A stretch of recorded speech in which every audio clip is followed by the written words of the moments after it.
Hey guys, how's it going? It's me, Chris, again, and today we have a 2016 Audi A3 maintenance light reset.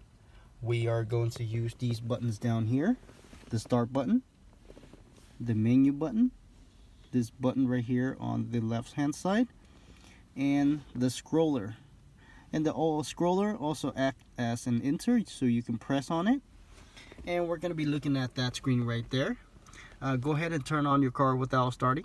Press the start engine once without your foot on the brake, and it should take you here to this page.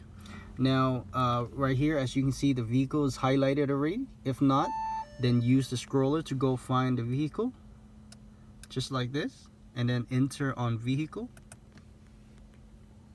and go ahead and use the button on the left side of the scroller, this button right here,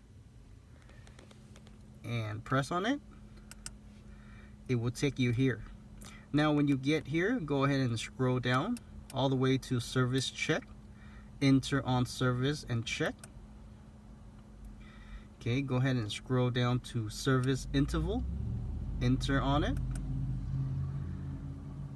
Okay, now go ahead and reset oil change interval by clicking the enter. Scroll up to yes. Enter on yes. And there it is, guys. Make sure you click that like. Thank you for watching, and I'll see you next time. Bye bye.